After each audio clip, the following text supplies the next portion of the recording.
ነገ ነሐሴ 20 ለ372 ዓመታት እንቅልፋቸውን የተኙትን ሰባቱን ቅዱሳን ስንቶቻችሁ ታውቋቸዋላችሁ?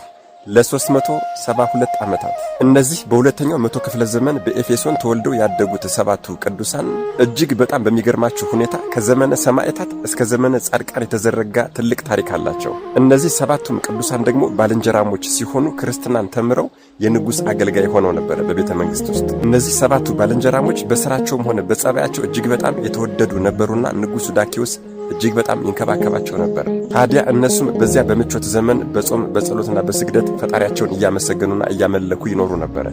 ከነገራትና ከጊዜያቶች በኋላ ግን ነገሮች ተገለባበጡ።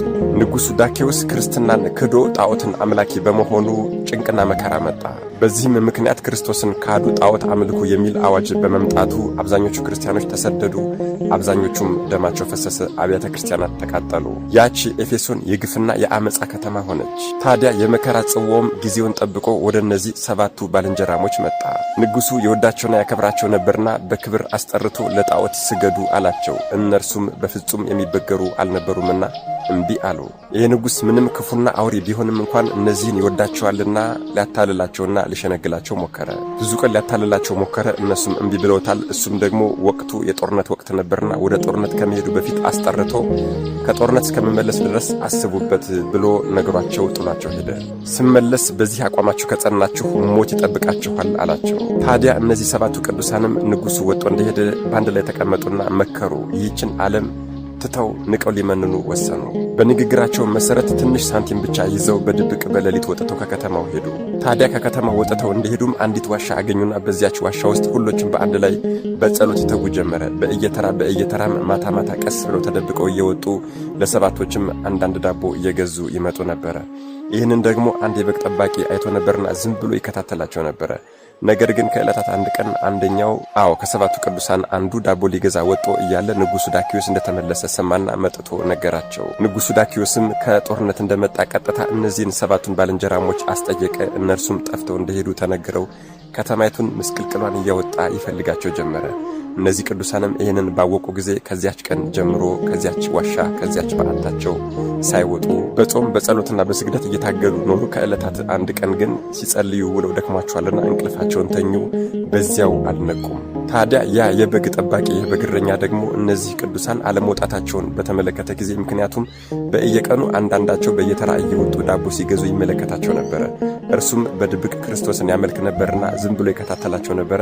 ታዲያ በቅርቡ ግን ለብዙ ቀናት አለመውጣታቸውን የተመለከተ ይሄ የበግ እረኛ የበግ ጠባቂ በቃ ከውስጥ እንዳሉ ሙተዋል፣ አርፈዋል ማለት ነው ብሎ አስቦ እጅግ እያዘነና እያለቀሰ የእነዚህን የሰባቱን ቅዱሳን ባልንጀራሞች ተጋድሎ በድንጋይ ላይ ጽፎ ድንጋዩን ወደ ዋሻው ውስጥ ወረወረና በታላቅ ድንጋይ ዋሻውን ዘጋው። እነዚህ ቅዱሳንም ተኝተዋልና አልነቁም። ቀናት፣ ሳምንታት፣ ወራት፣ ዓመታት አለፉ። በዚህ ሁኔታም ለ372 ዓመታት እጅግ በጣም ይገርማል። ለ372 ዓመታት ተኙ፣ አንቀላፉ። ታዲያ ወገኖቼ ከ372 ዓመታት በኋላ አንድ የበግ ጠባቂ የበግ እረኛ በዚህ አካባቢ ሲያልፍ ያንን ታላቅ ድንጋይ ዋሻው የተዘጋበትን ድንጋይ ለሥራ ፈልጎታልና ፈነቀለው። በዚህ ጊዜ እነርሱም ከ372 ዓመታት በኋላ ከእንቅልፋቸው ነቁ።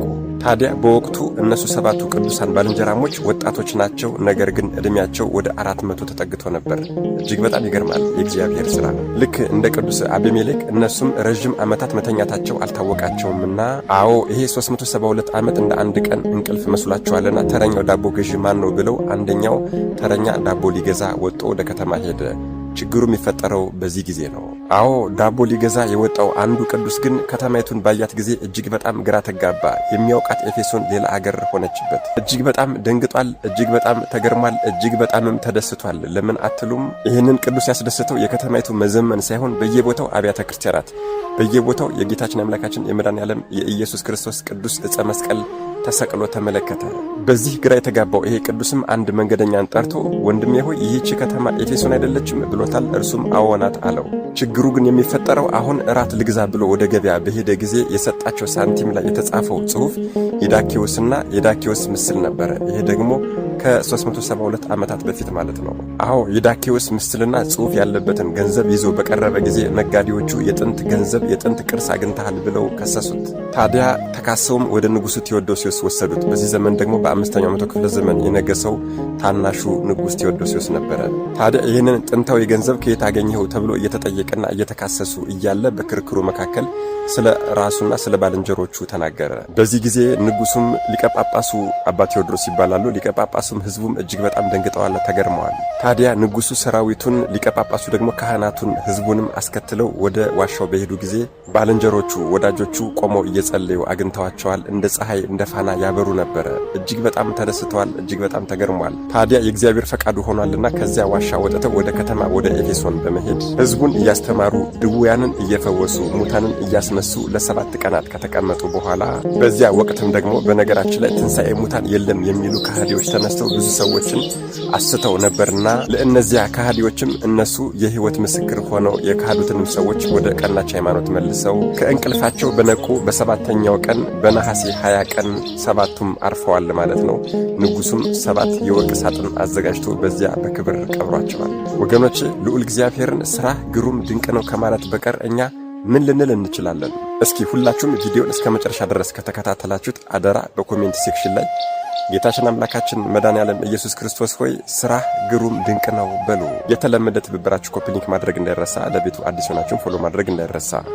መድኃኔዓለም ኢየሱስ ክርስቶስ ከ7ቱ ቅዱሳን ባልንጀራሞች ረድኤት፣ በረከት፣ ምልጃ፣ ቃል ኪዳን፣ ፍቅር አይለየን። አሜን። ይቆየን።